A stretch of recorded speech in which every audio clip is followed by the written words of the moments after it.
வணக்கம் மக்களே, welcome to my YouTube channel. So இன்றைக்கி விஜய் விஷால் வந்து ஒரு போஸ்ட் போட்டிருந்தாரு. So finally you decide to follow what சிம்போனா செட் அப்படின்னு சொல்லி எஸ்டிஆருக்கு வந்து ஒரு ஹாப்பி பர்த்டே விஷ் வந்து போட்டிருந்தாரு. ஸோ இன்றைக்கி சிலம்பரசனோட ஹாப்பி பர்த்டே அப்படிங்கிறதுனால ஸோ அது மட்டும் இல்லாமல் அவர் என்ன சொன்னார் அப்படின்னு சொல்லி அவருடைய சாங்கை வந்து அடுத்த போஸ்ட்டாக போட்டிருந்தாரு.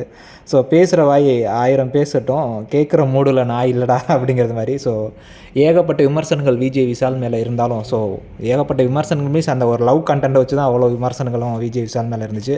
மித்தபடி எல்லாமே நல்ல பையன் தான். அது மட்டும் இல்லாமல் விஜய் விஷால் எப்படா இவ்வளோ தூரம் வந்தான், ஐ மீன் செகண்ட் ரன்னர் அளவுக்கு எப்படா வந்தான், ஒருத்தா எப்படி லக்கு தான் அப்படின்னு வந்து நிறைய பேர் பேசிக்கிட்டு இருந்தாங்க. ஸோ அப்படிலாம் கிடையாது.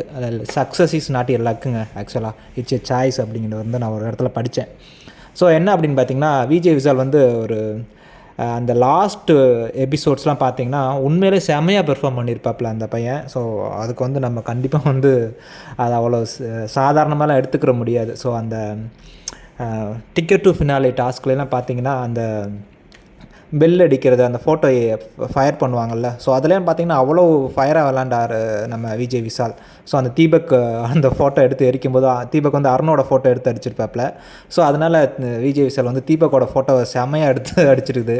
ஸோ அதுக்கப்புறம் அந்த லைட்டை மேலே கையை தூக்கிக்கிட்டு லைட்டை டச் பண்ணிகிட்டே இருக்கணும்ல, ஸோ அதில் கூட பயங்கரமாக வின் பண்ணிகிட்டு இருந்தாப்புல. ஸோ அதுக்கப்புறம் பார்த்திங்கன்னா சௌந்தர்யாவுக்காக போய் சாப்பிட்டதெல்லாம் அதெல்லாம் உண்மையிலே ஹேட்ஸ் ஆஃப் தாங்க, ஆக்சுவலாக சொல்ல போனோம்னா. ஸோ நினச்சிருந்தா அப்போயே விட்டுருந்துருக்கலாம், பட்டு முடியாது அப்படின்னு தெரிஞ்சும் அவ்வளோ ட்ரை பண்ணது வந்து உண்மையிலே அப்ரிஷியேட்டட் தான். அது யாருமே உண்மையிலே இது பண்ண முடியாது. ஏன்னா பிக் பாஸே சொல்லியிருப்பார் நல்ல முயற்சி அப்படின்னு. ஸோ அவ்வளோ தூரம் விஜய் விஷாலை வந்து நாமினேட் பண்ணிக்கிட்டு இருந்த நம்ம ஜாக்லின் கூட சொல்லியிருப்பாங்க, பாயிண்ட்ஸ்லாம் போகட்டுனாரா நீ பண்ண விஷயம் என்றைக்குமே நிலைச்சி நிற்கின்ற அப்படின்னு. ஸோ அதுக்கப்புறம் பார்த்திங்கன்னா அந்த 5 lakhs வந்து எடுத்துகிட்டு வர்றப்போ அந்த ரன்னிங், ஸோ அந்த மணி பாக்ஸ் அது வந்து கண்டிப்பாக அதெல்லாம் உண்மையிலே அப்ரிஷியேட்டடாக. ஏன்னா இதுக்கு முன்னாடி ஓடினவங்கலாம் ஒரு பாக்ஸ் தான் இருந்துச்சு. ஸோ முத்துக்குமரன் ஓடி போய் எடுத்ததாக இருக்கட்டும், நம்ம ராயன் ஓடி போய் எடுத்ததாக இருக்கட்டும், பவித்ரா எடுத்ததாக இருக்கட்டும். ஆனால் விஜய் விஷாலுக்கு வந்து ஒரு காம்ப்ளிகேட்டடாக ஒரு 3 பாக்ஸ் இருக்கும். ஸோ அதில் எதில் மணி இருக்கும், எதில் ஏதாவது ஒன்றில் தான் மணி இருக்கும், மித்த எல்லாத்துலேயும் வந்து எம்டி பாக்ஸ் தான் இருக்கும். ஸோ அதில் ஏதாவது ஒன்று டிசைட் பண்ணி எடுத்துகிட்டு வரணும். அதை விஜய் விஷால் ஓடி போய் ஃபஸ்ட்டு ஒரு பாக்ஸ் எடுப்பார், எம்டியாக இருக்கும். ஸோ அதுக்கப்புறம் பார்த்துட்டு ஓப்பன் பண்ணி இன்னொரு பாக்ஸ் எடுத்துகிட்டு வருவாப்பில். ஸோ அதில் அந்த ஓடின அந்த ஸ்டைல் வந்து அது வந்து செமையாக இருந்துச்சு அப்படின்னு பிக் பாஸே சொல்லியிருப்பார். பார்க்குறதுக்கே நல்லா தான் இருந்துச்சு.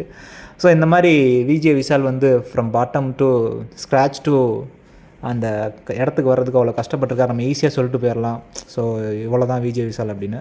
ஸோ ஒரு வீடியோ ஜாக்கியாக இருந்து, அதுக்கப்புறம் ஒரு டான்ஸ் ப்ரோக்ராமில் பார்ட்டிசிபேட் பண்ணி அதில் கலந்துக்கிட்டு, அதுக்கப்புறம் அந்த டான்ஸ் ப்ரோக்ராம் கூட மாக்காப்பா சொல்லியிருப்பாப்பில், ஒரு விழுந்து தலையில் அடிபட்டு இவ்வளோ தூரம் ஆட முடியும்னு காமிச்சிருக்கடா அப்படின்னு. ஸோ அதுக்கப்புறம் குக் வித் கோமாளியில் பார்ட்டிசிபேட் பண்ணி, அதுக்கு முன்னாடி அந்த பாக்கியலட்சுமி சீரியலில் நடித்து, ஸோ அதுக்கப்புறம் பிக் பாஸில் வந்து, ஸோ இவ்வளோ கஷ்டப்பட்டு ஒரு பையன், அதுக்கு இடையில அவங்க அப்பா பிரச்சனை வேறு. ஸோ இவ்வளோ கஷ்டப்பட்டு இதுக்கு இடையில நிறையா லவ் ட்ராமாஸ் வேறு.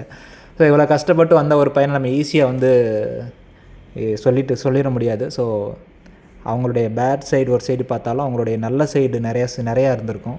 ஸோ அதையும் எடுத்து பேசலாம் அப்படிங்கிறதுக்காக தான் நான் எடுத்து சொன்னேன். தேங்க்யூ.